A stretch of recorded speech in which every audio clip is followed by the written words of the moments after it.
বাংলাদেশের সবচেয়ে গুরুত্বপূর্ণ বিভাগ, কিন্তু এর এমন কিছু অজানা তথ্য আছে যা আপনি আগে কখনো শোনেননি।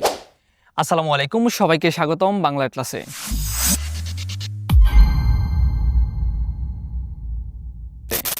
আজকের ভিডিওতে থাকছে অনেক গুরুত্বপূর্ণ তথ্য যা আপনার এবং আপনার পরিবারে থাকা শিক্ষার্থীদের অনেক বেশি কাজে আসবে।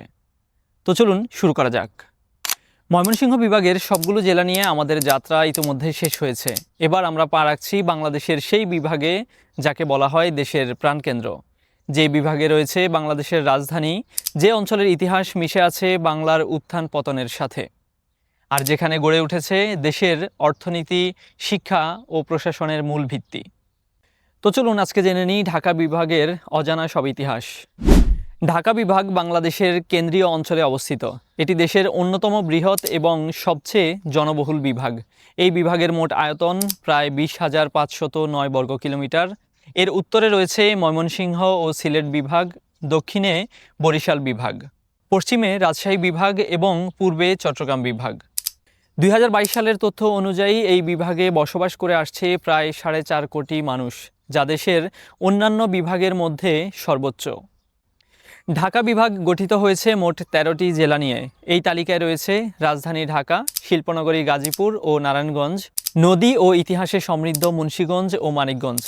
এছাড়াও রয়েছে নরসিংদী, টাঙ্গাইল, কিশোরগঞ্জ, ফরিদপুর, রাজবাড়ী, মাদারীপুর, শরীয়তপুর এবং গোপালগঞ্জ জেলা। প্রতিটি জেলার নিজস্ব ইতিহাস, সংস্কৃতি ও বৈশিষ্ট্য মিলে গড়ে উঠেছে একটি বৈচিত্র্যময় ও শক্তিশালী বিভাগ। আর এই প্রতিটি জেলা আমরা একে একে ঘুরে দেখব পরবর্তী ভিডিওগুলোতে। ঢাকা বিভাগের ইতিহাস বহু শতাব্দী পুরনো। মধ্যযুগে সোনারগাঁও ছিল বাংলার অন্যতম গুরুত্বপূর্ণ রাজধানী। পরবর্তীতে 1608 সালে মোগল শাসনামলে ঢাকাকে বাংলার রাজধানী হিসেবে ঘোষণা করা হয়। সেই সময় থেকেই এই অঞ্চল ধীরে ধীরে প্রশাসনিক ও বাণিজ্যিক কেন্দ্র হিসেবে গড়ে ওঠে। ব্রিটিশ শাসনামলেও এর গুরুত্ব বজায় থাকে। 1947 সালে দেশ ভাগের পর ঢাকা হয় পূর্ব পাকিস্তানের রাজধানী এবং 1971 সালে স্বাধীন বাংলাদেশের রাজধানী হিসেবে এর অবস্থান স্থায়ী হয়। ঢাকা বিভাগ বাংলাদেশের অর্থনীতির মূল চালিকা শক্তি। দেশের প্রধান শিল্প কারখানা, ব্যাংকিং ব্যবস্থা এবং ব্যবসা বাণিজ্যের বড় অংশ এই বিভাগকে ঘিরেই গড়ে উঠেছে। বিশেষ করে পোশাক শিল্প এই বিভাগের অর্থনীতিতে বিশাল ভূমিকা রাখছে।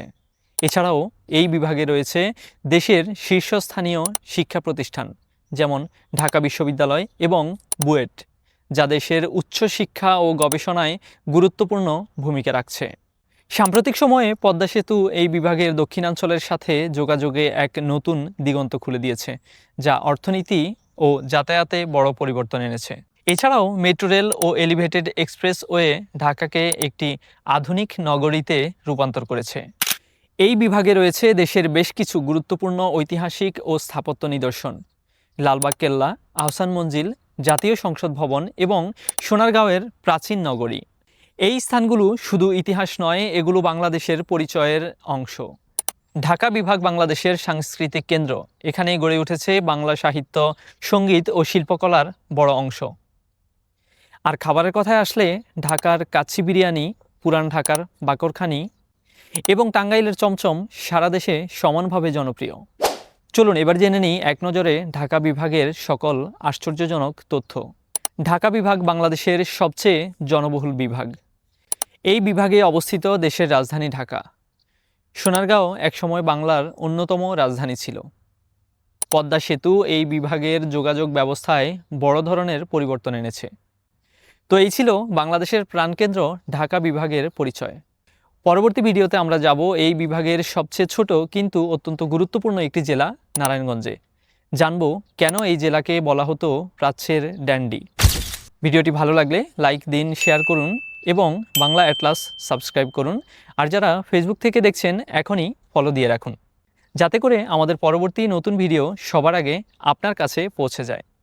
দেখা হচ্ছে পরের কোনো ভিডিওতে। সে পর্যন্ত সবাই ভালো থাকবেন, সুস্থ থাকবেন। আল্লাহ হাফেজ। আসসালামু আলাইকুম।